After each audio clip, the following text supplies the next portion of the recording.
I learned a lot about the history that I hadn't really known.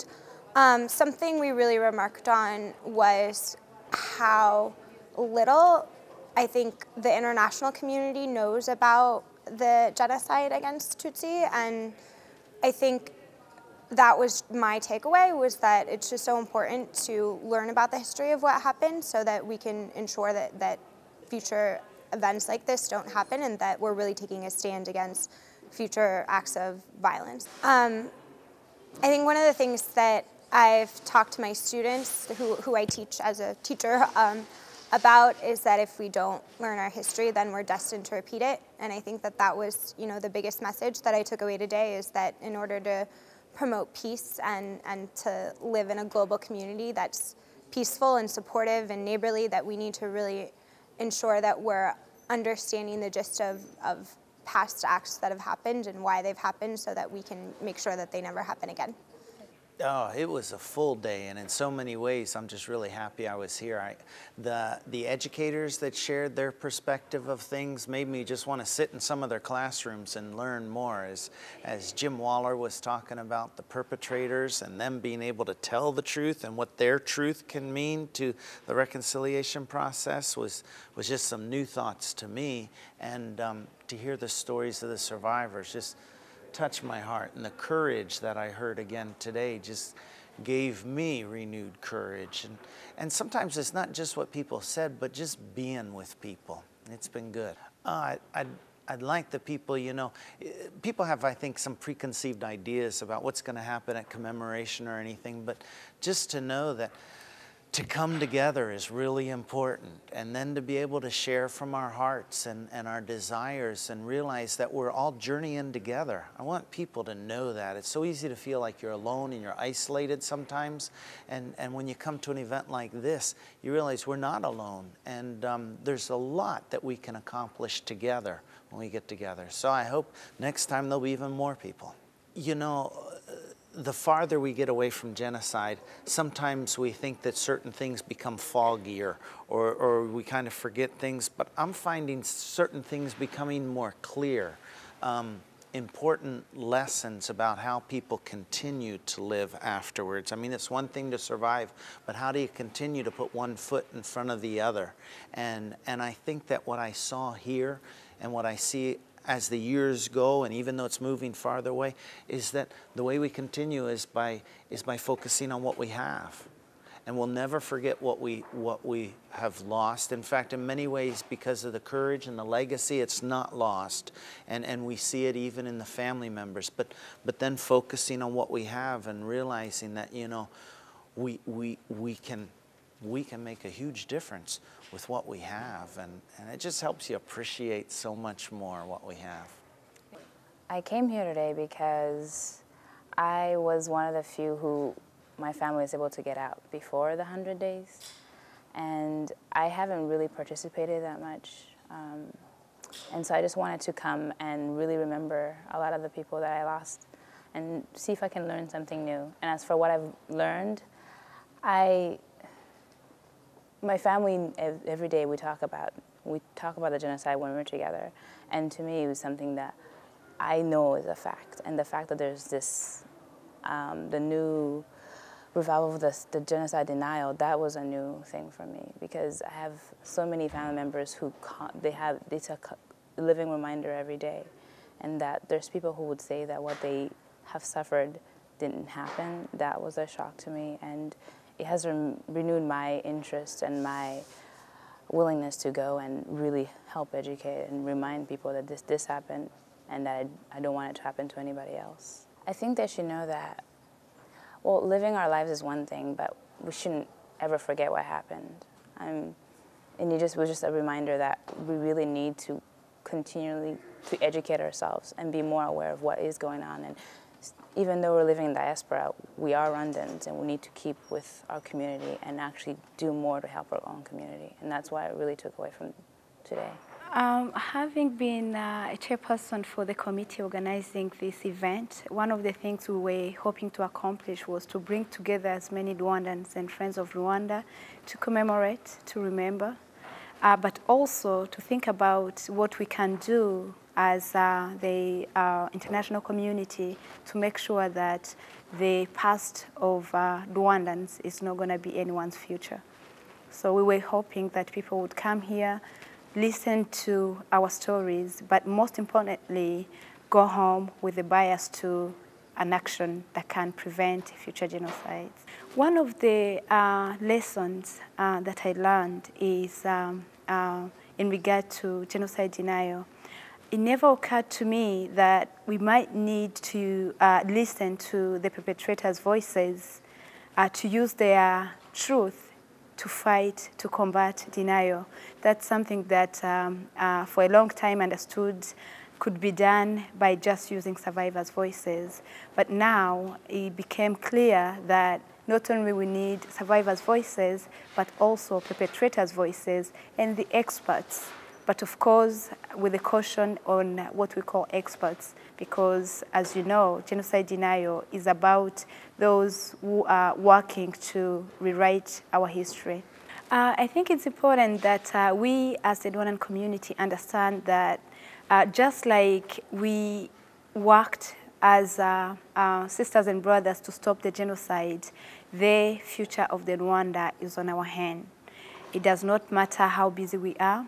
We should always, in every action we take, consider the impact our actions are having in other Rwandans and, of course, on the rest of the world. So working together in building a more peaceful Rwanda, a more peaceful world, should be everyone's priority. Of course, I would like to thank all the Rwandans who came from, so far, we had people here from Rwanda, from Europe, from Nigeria, as you heard. So for those who couldn't make it, they missed a lot. But hopefully where they are commemorating with us. Commemoration is not something that we should do on April 7th. It's every day's business, in my opinion. And everybody should at least stay in this journey to support one another in our recovery. Well, today I came for the commemoration of the genocide against the Tutsis, and basically I came here because I understood that we have to be here, and it's important to have events like this. And what I've learned today, actually, I learned a lot of things, and the best thing I learned today, it's a little bit the scholarly part of the genocide or the genocide denial. And frankly, I knew what genocide denial was, but I didn't know the specifics of it. And when the professor actually explained it, it made a lot of sense for me. I think that, especially for young Rwandans, I think that it's important that they come and learn things like these. And the reason is because I believe Rwanda is for all of us, and Rwanda and the genocide affected all of us at different levels, but it all affected, the way we relate to one another. So by understanding better the genocide and the way it works, I feel like it's better to fight against it. But also any young person anywhere else, I always believe that as young people, we have to sort of create a bridge where our parents broke it. So I feel like it's important for even them to learn about the genocide and to learn about all these different things that happen all over the world that may not affect them directly, but I still believe that we as humans can learn from one another.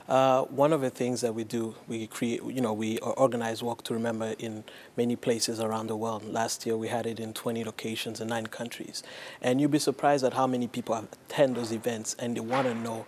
And most of them is the first time they ever heard about a country called Rwanda. And they're amazed at whatever happened. They do want to contribute and they want to learn about what happened. So we've been able to connect the young people from all over the world and young people in Rwanda, and to sort of, bring them together to know about genocide and allowing us Rwandese to tell them about our experience and to sort of shed away from, the numbers and to just show them our real faces and to see how those are real stories to us. So I think that was really good, and I feel like we're going to continue doing it. And this event, it's another way of doing it, I feel. And I came here to be a part of the commemoration of the genocide against the Tutsi. The only reason I came is because I'm Rwandan, and I feel like it's important for me to be a part of that in any way, shape, or form. The theme seemed to me mostly about, learning from our past, but also there was a different aspect from the previous commemorations where They dealt with genocide denial.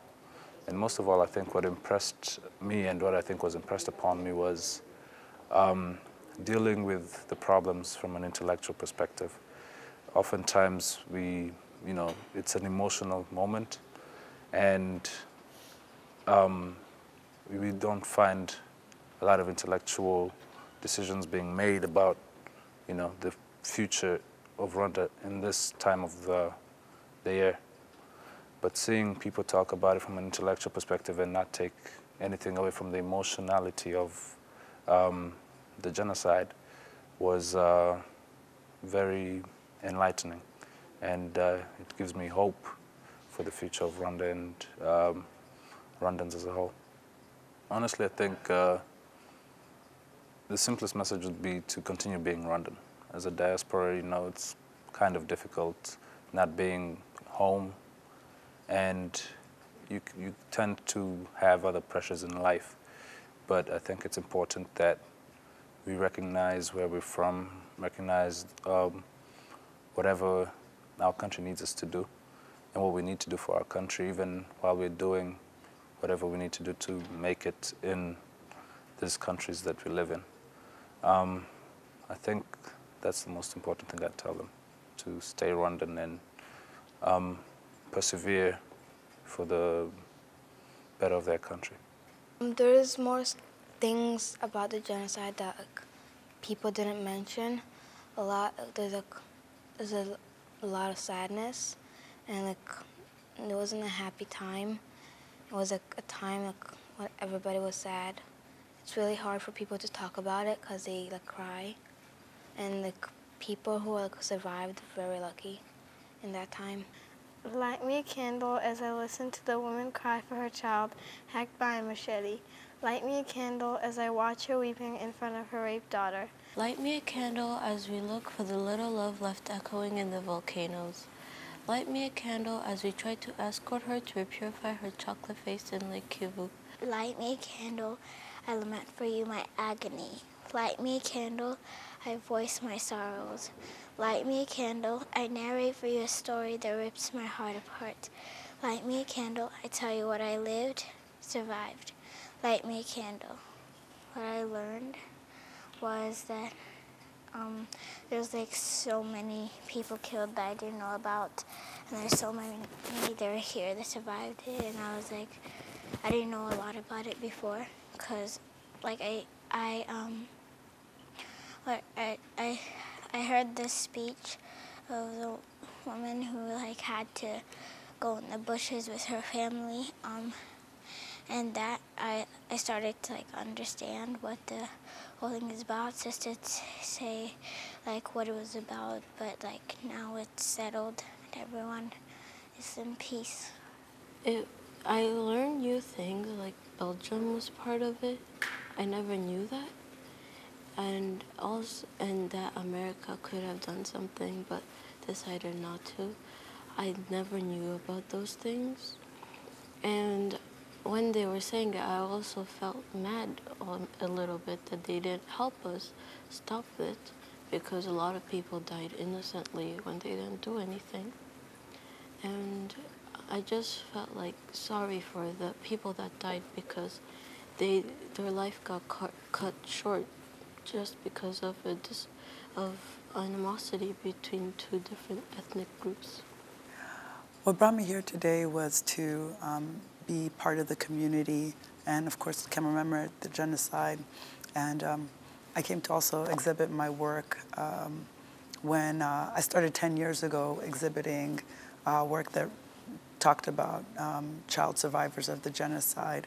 And my work is changing a lot now, but it's always good to show where I began. And the piece that I was showing was a piece that where I was talking about how the difference with how we as Rwandans living in diaspora saw the genocide rather than the people who we were around. We didn't have the support. If you were here, where people just see the number and it's just, they see the number 1 million or 800,000 people and it doesn't mean anything to them. So I broke those numbers down and did a piece where, 800,000 people, 8,000 people per day, like 333 people per hour, 5 per minute, 1 every 12 minutes. And it was really important because we as Rwandans, we know we have names, we have family members that we lost, but normally when you hear about war in a different country, it can get lost as a statistic. A person just becomes part of this greater number. So for 24 hours, I carved a pair of eyes every 12 seconds. And then it was a fast and a meditation. And that's the piece I presented today in the exhibition area. But more than anything, I wasn't as concerned about that. You sometimes forget because you don't talk about it with your friends. So in April, I think it becomes a time to really realize what we went through as a country. And because I didn't lose any people in my immediate family, sometimes you don't really understand why you have to do this. One of the announcers, the MC was saying, it's very important, we're going to cry together. And you don't understand that. And, a few years ago, I lost my brother. And I realized that when you lose someone close to you, you need to talk about it. Even if, this very brave woman who gave us her story, even if you're saying all that, you still need to speak about it, even if it seems painful. And it was very painful for us in the crowd. But we knew that, she actually needs to go through that. Because someone might be like, why are you putting her through that? She has to tell her story again. She doesn't want to forget, It's very important for survivors to tell their stories.